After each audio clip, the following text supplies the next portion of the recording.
السلام علیکم درنو زده کوونکو، هیله لرم چې ټول به روغ او ښه یاستئ. بیا هم د ورډ پروګرام زده کړې ته ښه راغلاست. په دې ویډیو کې موږ د ورډ پروګرام په دویمه برخه کې لولو. لکه څرنګه چې موږ په لومړۍ برخه کې د هوم مینیو په برخه کې ځینې شیان ولوستل، نو په دې لوست کې هم د هوم مینیو تر پایه لولو او هیله لرم چې ویډیو تر پایه راسره وګورئ. نو راځئ چې درس شروع کړو.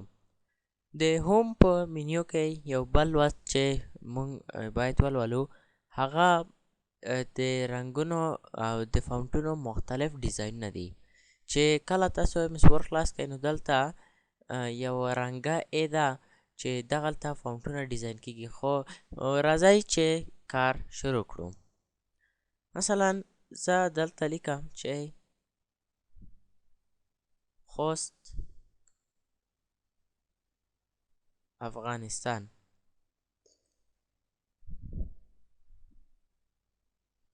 ما دلته خوست افغانستان ولیکلو. نو اوس زه غواړم چې افغانستان د ډېر ښکلی ډیزاین کړم، یعنې د فاونټ لږ لوکس ډیزاین کړم. نو لومړی زه هغه ستاسو خپله خوښه ده چې څومره یې غټوئ او کوچنی کوئ. زه به یې لږ غټ کړم افغانستان.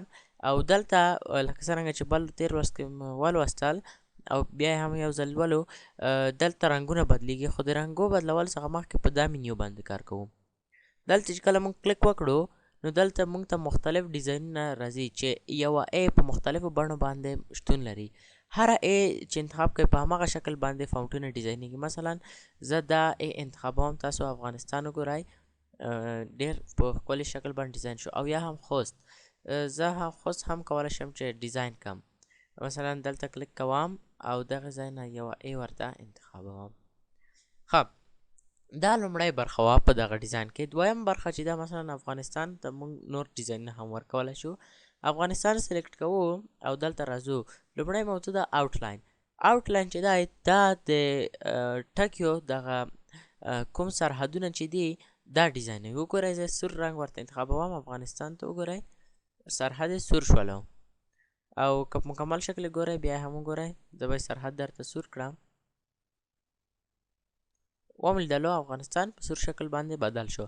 یعنی خلاصه ده چې په آوټلاین کې سرحدونه بدلیږي. او بله موضوع شادو ده. شادو په اصلا په انګلیش کې یا انګریزي ژبه کې سیوري ته ویل کېږي. نو دا په فاونټ باندې سیوری اچوي. مثلا زه دا فاونټ انتخابوم، وګورئ د افغانستان لاندې یو سیوری جوړ شولو. او تاسو کولی شئ چې نور مختلف سیوري پکې جوړ کړئ. بله موضوع ریفلیکشن یا منعکس کول دی، چې دا ریفلیکشن یو د ټکي منعکس کوي او سیوری یو بل ته منعکس کوي. مثلا وګورئ بیا هم د افغانستان لاندې ډېر ښکلی سیوری جوړ شولو.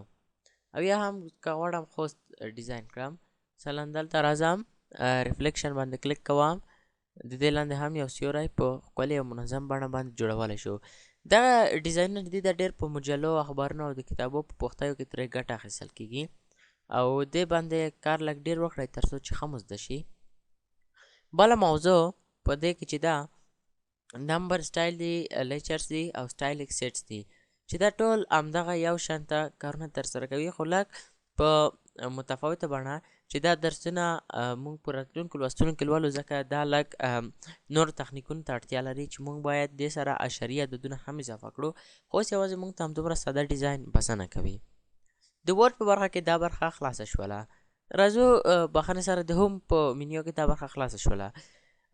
نو بله موضوع چې ده، بله موضوع مثلا زه اوس غواړم چې زه به خوست یو ځل دغه ځای نه پاک کړم. اوس افغانستان کیڼ اړخ ته دی، زه غواړم دا په ماینس کې راشي، یعنې په معیاري بڼه باندې. دا زه څنګه ماینس ته راوړم؟ ډېر اسان شکل باندې. دلته وګورئ دغه ځای کې خطونه شتون لري. که چیرې زه د منځني خط باندې کلیک وکړم، افغانستان ماینس ته ځي.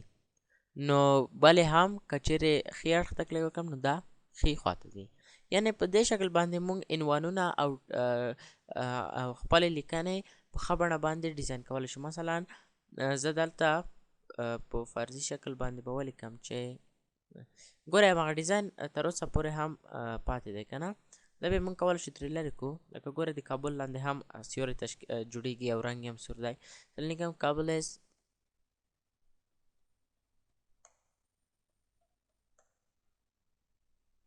افغانستان. صحیح ده. مثلا زه اوس دا غواړم خپل عادي حالت ته راشي، نو دغلته هم ورته ساده شکل انتخابوم او دلته هم که غواړئ فاونټ بدل کړئ فاونټ هم بدل شو. نو زه به دا جوړ کړم بخښنې سره. اوس وګورئ افغانستان هم په منځ کې دی او کابل هم، لکه څرنګه چې پوهېږو دا متن چې په پای کې پیریود یا ټکی هم شته، دا باید ښي خواته لاړ شي. نو دا موږ څنګه کولی شو ښي خواته بوځو؟ نو دا متن خواته دغسې کلیک کوو چې دغه ماوز راشي او بیا دغه ځای باندې کلیک کوو، نو دا به کیڼ خواته لاړ شي، او که غواړو ښي خواته لاړ شي نو ښي خواته هم تللی شي، منځ ته هم او دې خواته هم.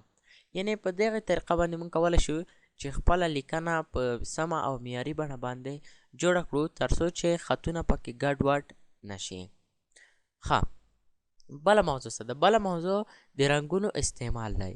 مثلا زه غواړم په دغه لیکنه کې د کپیټال په شین رنګ باندې ولیکم. څنګه یې کولی شم؟ ګورئ، زه کپیټال دغلته انتخابوم. چې کله مو انتخاب کړو نو دلته راځو، دلته کلیک کوو، رنګونه راځي.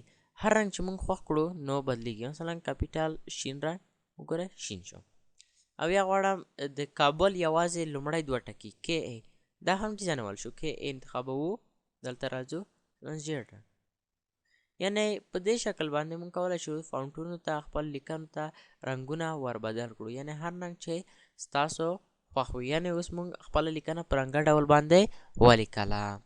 ښه، بله موضوع څه ده؟ بله موضوع چې په دې لوست کې موږ لولو هغه هایلایټ کول دي.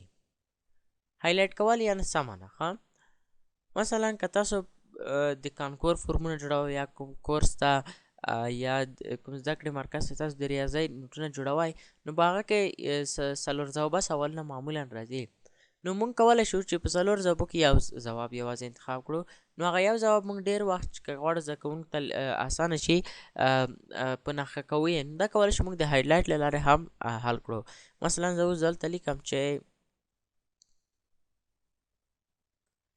نوید زما ګران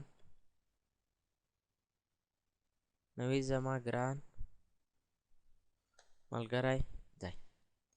ښه، نو د غلطیانو اصلاح کوم. وګورئ، ما ولیکل چې نوید زما ګران ملګری دی. نو دلته که زه غواړم یوازې نوید په نښه کړم، یعنې نوید، نو دا اوس زه څنګه په نښه کولی شم؟ ګورئ، دا سلیکټ کوو. ګورئ یوه بله خبره ده، مثلا دا ټول سلیکټ کېږي. ګورئ دغلته که خرابي درنه ښي نو ډېر اسانه لاره در ښایم.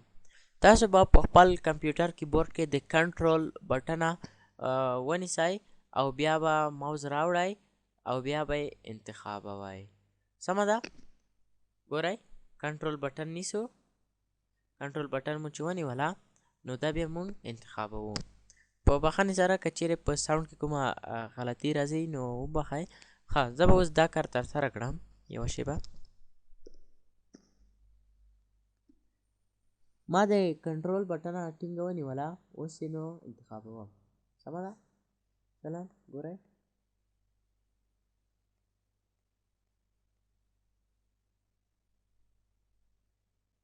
صحیح شو. ما وموندلو، ما نوید انتخاب کړلو. نو اوس دا هایلایټ کولی شم. دلته به راشم، هایلایټ دلته د هایلایټ بټن ده، هر رنګ چې خوښ ورته کولی شي چې نوید پرې هایلایټ کړئ. نو دا هایلایټ څخه موږ په مختلفو ځایونو کې ګټه اخلو. ها، هیله لرم چې په دې برخه باندې به هم پوه شوي یاستئ.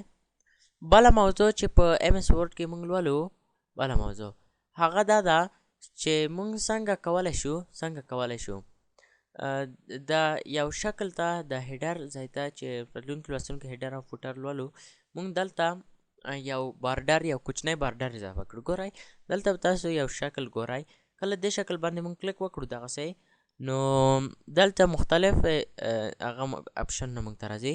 که دا اپشن واخلو نو دغسې کېږي. ګورئ د انډرلاین نه دی که نه، لکه موږ چې په لومړي لوست کې د انډرلاین په اړه ولوستل، دا انډرلاین نه دی، دا یوازې یو بارډر، موږ یو ساده بارډر نیولی چې د دې لاندې هم موږ لیکنه کولی شو، چې دا د بارډر یو شکل دی. اوس وګورئ بل بارډر نیسم، مثلا بیا هم دلته راځم، یوازې غواړم چې زموږ دا خط چې وي دا کیڼ خواته وي. ګورئ کیڼ خواته هم یو بارډر جوړ شولو. ښه، زه به دا ټول لرې کړم. نو بارډر صحیح شوله. اوس بیا وګورئ، بیا هم دلته راځو.